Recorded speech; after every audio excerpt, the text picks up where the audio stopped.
You should eat all your 3 meals a day. That's what he said, remember? It's around dinner time, but I feel tired instead of hungry. You better eat, man. You better eat. That nurse is gonna kill you if you don't. You seem rather mysterious. The weariness in me only grows as I trudge toward the dorms, set a little way apart from the main building complex.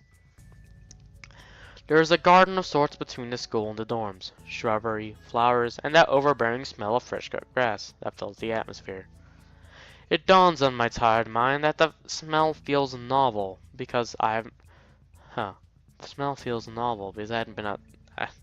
I hadn't been outside all for so long. Novel, huh? Let me think.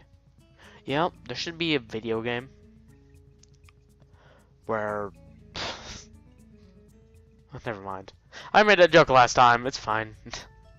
The joke was that there should be some sort of novel where you can change choices. Someone needs to make that. And, whatever. This is a visual novel. The dorm building is big and made of red brick. Like the others, it feels way too pompous for what it is, so I push forward going inside. It takes more time than necessary to fish out the key I was given from my pocket. So your pocket gave you the key, not the person. Room 119. Despite the ornate exterior, the inside of the dorm is fairly new, functional, and boring. This is the outside, right? Just like in the main building, the halls and doors are wide to accommodate wheelchairs. The same goes for the elevator to end up. That's an elevator? That's not an elevator. There's no, like, button. Oh well. I poke my head toward the corner of the common room door. What am I saying? Common room door. Yes, the common room door. The common room door. Inside, a few students are watching the television. One nods and gives a quick hello before turning back to the TV. Say hello back. Whatever. Seems that only the girls around here are sociable. I suppose that's perfectly fine with me. Of course it's perfectly fine with you. I climb the stairs to the upper floor. Here, small corridors branch off the main hallway. Each of these minor halls seems to have a toilet and shower as well as 4 rooms. About halfway down the hall, I spy room 119. The nameplates on the room adjacent to mine are blank. I guess there are just 2 of us here. Light shines from the below the door of room 117, so I knock lightly. Hello? Is anyone home? From inside, I hear a few movements and the clicking of way more locks than I thought these doors had.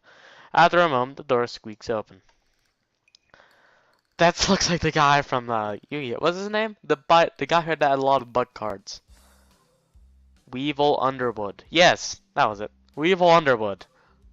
That's it. I was able to look it up from last time back. A respectable boy is standing. I like the music. It's great. Is standing in the doorway. He is just looking at me very intently, though through his extremely thick glasses. Isn't it like summer? Why are you wearing a scarf? Are you trying to be Harry Potter? Who is it? Who is it? Blind? No, at least not completely. Why would he have eyeglasses if he was? He leans closer to me until our noses are almost touching. His breath stinks of garlic. Hisao Nakai. I'm moving into the next room. I thought I should introduce my... His face suddenly brightens in realization, and he stands back upright, thrusting his hand out in a smiling greeting, almost straight to my diaphragm. Oh, sup dude. Name's Kenji. Ah, hi. I take Kenji's sweaty hand and shake it, still a little rattled by the sudden change of attitude and vehement welcome. There were some suspicious-looking people going in and out of your room earlier. It was probably my parents. Your parents? You sure? Because they could have been some other people too. You can't judge a book by its cover. His out-of-place proverb is left hanging between us awkwardly as I try to think of some way to respond. I'd say the chances are high enough. He shudders and makes it. It's obvious that this guy's some kind of like very personal person. He has many locks. You know, it's all point to that. He shudders and makes some exaggerated hand gestures. You're never gonna get robbed, trust me. You're a brave man, Hisao. Me, I don't think I could trust the chances. The only one I trust is myself. Maybe I can get him to trust me. Does that mean I shouldn't get to know you either? He thinks about this for a while. A wise decision. Damn, you are smarter than you look. Probably. What do you look like? I hope not smart. He squints his eyes. You're making that assumption when you can't see me.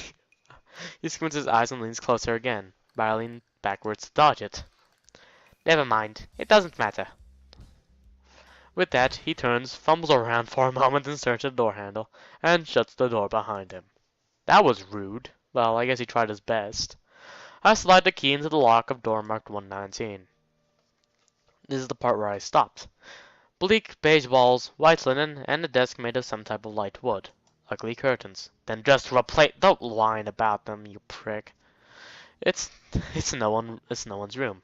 Impersonal, like my hospital room was. My bags are sitting at the foot of my bed, looking a lot emptier than they did this morning. The closet is sitting open, stocked with my clothes. Also, it seems there are a number of school uniforms hanging there as well. I notice pin up the sleeve on one of the shirts. Hi, Hee-chan. Is this like Misha or something? We even, well, love mom and no. Your mom and dad call you He? Okay, sure, that's fine. This that explains the remark from earlier. Hi, Hee-chan. You've unpacked your things and made your bed. They said that if these don't fit, then you should go to the office tomorrow. If you have any problems, you can always call us. I was trying to, whatever. Love, Mom and Dad. I was trying to do like a very nurturing mother, like tone, I guess, not actual change in voice, but you know. Well, at least I don't have to worry about unpacking. I kind of hope I would have. Then there would be something to do. Stop complaining. Go to the common room or something. It's still too early. I put the note down on the desktop and lie down on the bed, feeling drained. Lying there makes me want to read something, but I have nothing with me. I wonder if the hospital conditioned me for wanting to read whenever I have nothing to do. Don't go all kamikaze ragi and just play visual novels while walking. Don't get addicted like that. As you said, while playing a visual novel. The restless urge just keeps growing until I have to stand up. My throat's getting sore from doing all this commentating. It's the day before school. I need to record as much as I can. Maybe it's stress or something. I was pretty nervous about it before coming and for the entire day today too. I still am, I think. Damn, I have to distract myself somehow, so I won't be this unnatural all the time. Tomorrow I'll go borrow some books from the library. Yeah, I'll do that. But for now, the bottles of medication neatly arranged on my night table catch my eye. I pick one up and shake it just to hear the contents rattle inside, and then read the glued-on pharmacy label. Hisao two tablets daily to stay alive.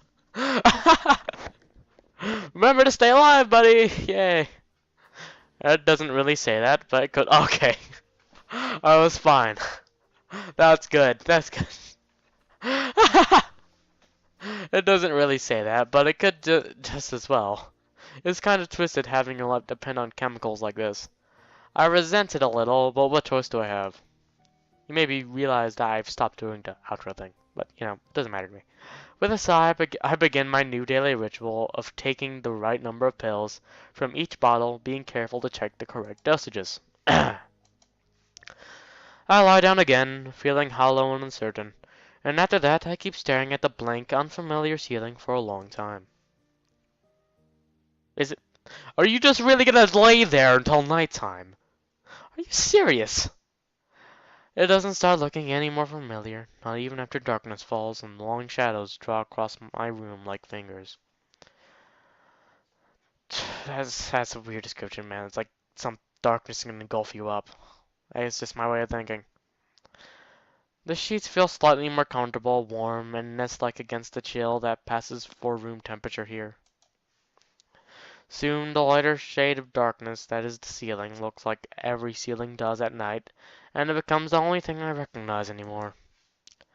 and night beckons me to sleep, and I feel the coldness of an